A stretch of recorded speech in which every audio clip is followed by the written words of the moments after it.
मनोज शर्मा आइसकेपछि politically bias फलानु दलको नेता फलानु दलको कार्यकर्ता फलानु यस्तो भन्ने कुरा कुनै दललाई बोकेको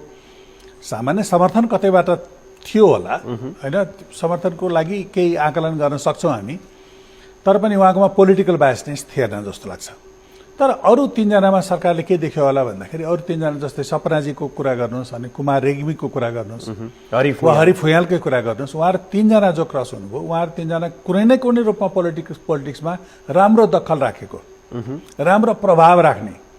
पोलिटिक्समा राम्रो प्रभाव राख्ने विशेष गरी केपी ओलीसँगको निकटता तीनै जनाको पनि केपी ओलीसँगको निकटताको कुरा गरौं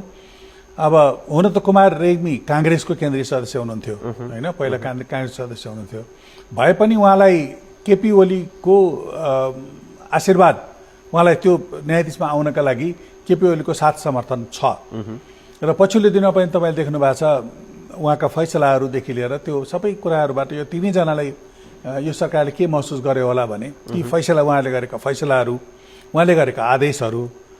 त्यो सबैबाट के देख्यो होला भन्दाखेरि यो सरकारलाई यिनीहरूबाट सहयोग हुन सक्दैन यिनले कन्ट्रोभर्सी क्रिएट गर्न सक्छन् सरकारलाई भन्ने लागेर होला अब उहाँहरूलाई क्रस गर्यो त्यस्तो होला सपना प्रधान मल्ल र हरि फुयालको चाहिँ कस्तो खालको सम्बन्ध थियो यो न्यायाधीश हुनुभन्दा अगाडि हैन सपना प्रधान मतलब संसदको सदस्य नै हुनुहुन्थ्यो एमालेबाट संविधान सभाको सदस्य नै भएर जानु भएको प्रत्यक्ष रूपमा संविधान सभाको सदस्य त्यो पनि पोलिटिकल आधारबाट गएको त्यसभित्र पनि जाँदाखेरि तपाईको त्यो संविधान सभामा छुट्टै सरकारले नियुक्त गर्न पाउने जुन व्यवस्था थियो त्यो अन्तर्गत होइन उहाँ चाहिँ अरु अन्तर्गत नै गएको त्यही भएर अनि पोलिटिक्समा उहाँको त्यो कारणले उहाँ प्रत्यक्ष रूपमा सांसदै भइसकेपछि एउटा पार्टीको तर्फबाट सांसदै भइसकेपछि को अवस्था एउटा भयो अनि हरि फुयालको पनि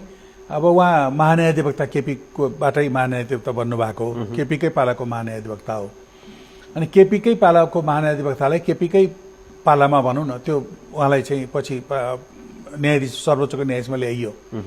ल्याउँदाखेरि कता कता अहिलेको सरकारले आफूलाई डिस्कम्फर्ट फिल गर्यो होला उहाँहरूलाई ल्याउँदाखेरि भोलि केपीले नै फेरि अध्यक्षीय रूपमा अहिले तपाईले देख्नु भएको छ